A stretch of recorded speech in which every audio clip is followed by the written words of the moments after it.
Hello students, today we will continue our block number 11 angle pairs, lesson plan 3 vertically opposite angles. As we all know that when two lines intersect each other at a point, four angles are formed. When two lines intersect each other, ये हमने पहले भी discuss किया हुआ. Intersecting line क्या होती है?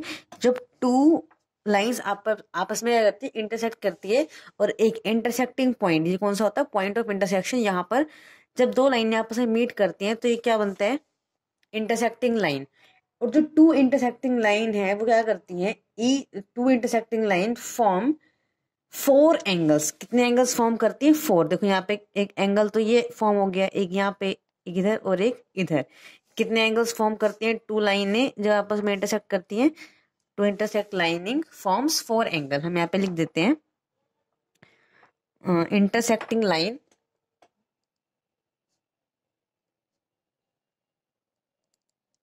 Intersecting line form four angles.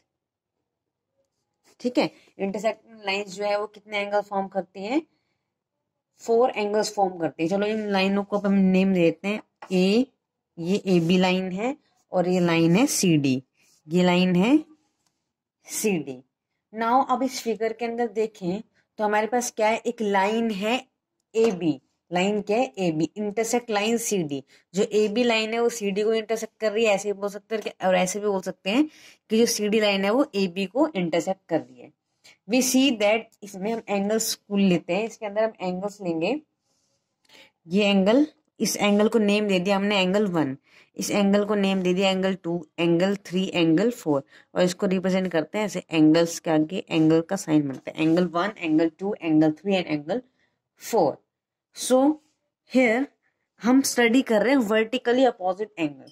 तो वर्टिकली अपोजिट एंगल्स कौन से होते हैं? देखो यहाँ पे 4 and 2 ये आपस में क्या है? अपोजिट साइड में है. 2 इधर है तो 4 उसके अपोजिट साइड में. लेकिन अगर 2 और 3 को देखें तो ये तो क्या हुआ? ये तो एडजेसेंट एंगल्स हो गए. ठीक है, एंड 2 and 1 भी क्या हो गए? एडजेसेंट एंगल हो गए. लेकिन यहाँ पे 4 and 2 तो यहाँ पे वर्टिकली अपोजिट एंगल को हम लिखेंगे यहाँ पे vertically opposite angle VOA. Short में लिखेंगे हम इसको VOA. ठीक है, तो हम यहाँ पे लिखते हैं pairs of vertically opposite angle. ठीक है, तो एंगल 4 एंड एंगल 2 ये आपस में क्या है? वर्टिकली अपोजिट एंगल के पेयर है. जो एंगल 2 है वो 4 का अपोजिट है, वर्टिकली अपोजिट है, एंड एंगल 4 जो है वो एंगल 2 का वर्टिकल अपोजिट एंगल है. नाउ एक पेयर और है हमारे पास, एंगल 3 एंड एंगल 1. तो हम क्या बोल सकते हैं? एंगल 3 एंड एंगल 1 क्या है? वर्टिकली अपोजिट एंगल के पेयर्स हैं. ठीक है, now such pair angles call vertically opposite angle. हमें पता है कि इन एंगल्स को हम क्या बोलते हैं? वर्टिकली अपोजिट एंगल बोलते हैं. अब हमारे पास एक फैक्ट है. वो फैक्ट क्या है? कि वर्टिकली अपोजिट एंगल, जो वर्टिकली अपोजिट एंगल्स हैं made by two straight line are always equal in measurement. Means जब कोई भी दो एंगल आपस में वर्टिकली अपोजिट एंगल होंगे तो वो ऑलवेज क्या होंगे? इक्वल होंगे. ठीक है, क्या स्टेटमेंट है हमारे पास? Vertically opposite angles are always equal. ठीक है, ऑलवेज इक्वल. तो एंगल 4 क्या हो गया? एंगल 2 के इक्वल हो गया, एंड एंगल 3 जो है वो एंगल 1 के इक्वल हो गया. एंगल 3 और एंगल 1 जो है वो आपस में क्या होंगे? इक्वल होंगे. अगर एंगल 3 जो है, अगर एंगल 3 का मेजरमेंट 120 है तो एंगल 1 भी कितना होगा? 120 होगा. अगर एंगल 4 120 है तो एंगल 2 भी 120 होगा. अगर एंगल 4 135 है, सपोज एंगल 4 जो है 135 है, तो एंगल 2 भी कितना होगा? 135. दैट मीन्स अपोजिट एंगल्स जो है वो आपस में इक्वल होंगे. एंगल 4 जो है वो एंगल 2 के इक्वल होगा, एंगल 3 जो है वो 1 के इक्वल होगा. ठीक है, two angles are not vertically opposite if their arms are not in opposite direction. ठीक है, इनके आर्म्स, दो एंगल आपस में वर्टिकली अपोजिट एंगल कब होंगे? जब उनकी जो आर्म्स है, देखो ये क्या होती है? आर्म्स होती हैं. ये आर्म्स होती है ना, ये आर्म्स क्या है? देखो एंगल 2 की आर्म्स जो है वो इस डायरेक्शन में है. ठीक है, एंड एंगल 4 की आर्म्स जो है वो इस डायरेक्शन में. दोनों की आर्म्स जो है वो अपोजिट डायरेक्शन में है. दैट मीन्स ये वर्टिकली अपोजिट एंगल है और इंटरसेक्ट कर रहे हैं एंड फॉर्म एंगल्स. ठीक है। नाउ जो हमने अभी यहाँ पर vertically opposite angles are always equal, ये जो एक स्टेटमेंट रीड की है, हमें इसको प्रूफ करना है। क्या करना है अब हमें इस स्टेटमेंट को प्रूफ करना है कि हम कैसे माने कि एंगल 3 और एंगल 1 इक्वल होंगे और एंगल 4 और एंगल 2 जो है वो हमेशा इक्वल होंगे। इसे प्रूफ करके दिखाओ। ठीक है, तो इसका प्रूफ हम क्या करेंगे कि vertically opposite angles are always equal in measurement. ठीक है, let us prove this statement. हम यहाँ पे क्या करेंगे, let us prove this statement. Statement क्या है हमारे पास, स्टेटमेंट है vertically opposite angle are always equal. ये जो स्टेटमेंट है इसको अब हमें प्रूव करना है कि ये आपस में इक्वल कैसे है, क्यों है। ठीक है, तो for proving this let us see the figure. इस फिगर में हमारे पास क्या है, देखो ये जो एंगल 4 और एंगल 1 है ये एक स्ट्रेट लाइन के ऊपर बने हुए हैं। अगर आप ध्यान से देखो तो ये दोनों के दोनों एंगल एक सीडी लाइन के ऊपर बने हुए हैं। सीडी लाइन ये प्रॉपर है ना, पूरी सीडी लाइन, और सीडी लाइन के ऊपर ही क्या बना हुआ है, यहाँ पे एंगल 4 और यहाँ पे एंगल 1। ठीक है, एंड एज वी नो कि अगर एक स्ट्रेट लाइन के ऊपर दो एंगल्स बनते हैं तो वो एंगल्स कैसे होते हैं, वो लीनियर पेयर होते हैं। हमने पीछे स्टडी किया था ना, when the sum of measures of pair of adjacent angle add up to 180 degree. ठीक है, अगर हम इन दोनों एंगल्स का सम करेंगे तो 180 आएगा। 180 क्यों आएगा, क्योंकि हमने जब टाइप्स ऑफ एंगल पढ़े थे तो हमने पढ़ा था ना कि जब स्ट्रेट लाइन होती है तो स्ट्रेट लाइन पे जो एंगल बनता है वो कौन सा एंगल होता है, स्ट्रेट एंगल। और स्ट्रेट एंगल का मेजरमेंट कितना होता है, 180 डिग्री। दैट मीन्स यहाँ पर जो एंगल बनेगा, पूरा एंगल जो बनेगा इस लाइन पे, उसका मेजरमेंट होगा 180 डिग्री। और ये 180 डिग्री कौन कौन से एंगल मिलके बना रहे हैं, ये मिलके बना रहे हैं एंगल 4 और एंगल 1। तो क्या हम लिख सकते हैं कि एंगल 4 प्लस एंगल 1 जो है वो इक्वल है 180 डिग्री के, लिख सकते हैं ना। इसका रीजन क्या है कि एंगल 4 और एंगल 1 जो है वो क्या है, आपस में लीनियर पेयर है। आपने लीनियर पेयर की डेफिनेशन पढ़ी थी ना कि जब भी दो एंगल्स का सम 180 डिग्री हो और वो एंगल कैसे हो, एडजेसेंट एंगल्स हो, है ना। एडजेसेंट एंगल कौन से होते हैं, जिनकी कॉमन साइड होती है और कॉमन वर्टेक्स होता है। इनमें कॉमन साइड भी है, कॉमन वर्टेक्स भी, और दोनों मिलकर क्या बना रहे हैं, 180। दैट मीन्स ये दोनों क्या है, लीनियर पेयर्स हैं। तो इसका रीजन क्या हो गया, लीनियर पेयर, लीनियर पेयर। ठीक है, ठीक है।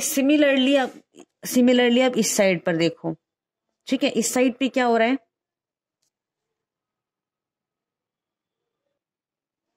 अभी हमने जो ये एंगल 4 और एंगल 1 लिए थे, ये कौन सी लाइन पे फॉर्म हो रहे थे, ये फॉर्म हो रहे थे सीडी लाइन पे। कौन सी लाइन पे फॉर्म हो रहे थे, सीडी लाइन पे। इसको साइड में लिख देते हैं हमने, कौन सी लाइन पे लिखा है, सीडी।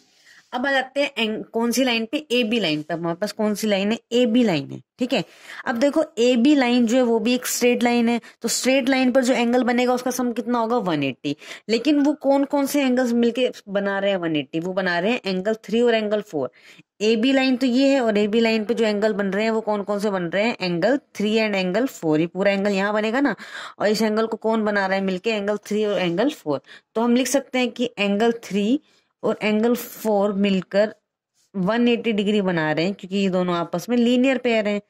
ठीक है, रीजन सेम रहेगा, linear pair.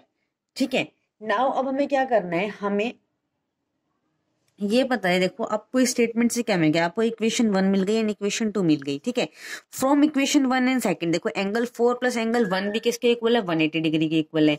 And angle 3 and angle 4 भी क्या है, आपस में दोनों का ऐड करके 180 डिग्री के इक्वल है। अगर दोनों ही स्टेटमेंट, दोनों ही इक्वेशन 180 डिग्री के इक्वल है, दैट मीन्स ये आपस में क्या हुई, इक्वल हुई। तो हम ऐसे लिख सकते हैं, from equation first and second angle 4 plus angle 1 equals to 180 degree है, और ये भी 180 डिग्री है।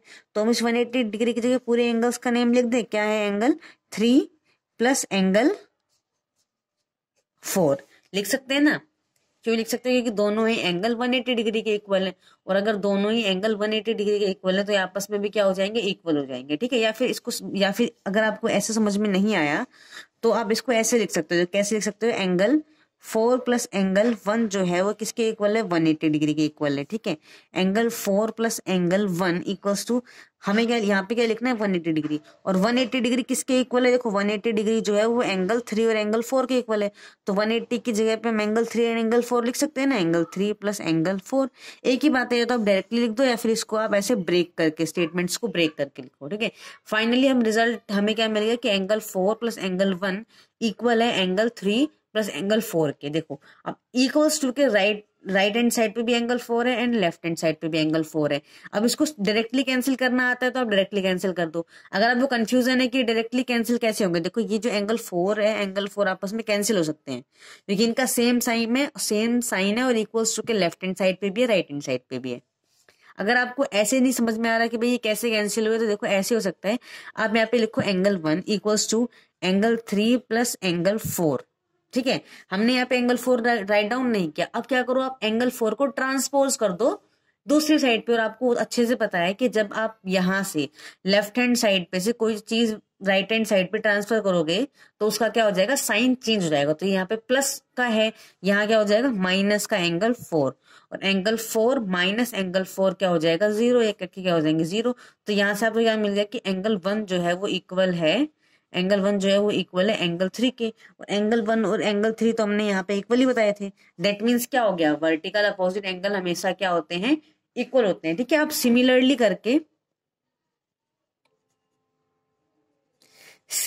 क्या हो जाएगा, एंगल 4 जो है वो इक्वल आ जाएगा एंगल 2 के। अगर 3 1 के इक्वल है तो 4 किसके इक्वल हो गया, 2 के, ठीक है। ये हमने क्या कर दिया, प्रूव कर दिया, ठीक है। अभी हम क्या लिख सकते हैं यहाँ पे, we can prove that angle 2 equals to angle 4 and angle 3 equals to angle 1, ठीक है। That means vertically opposite angles are equal, hence proved.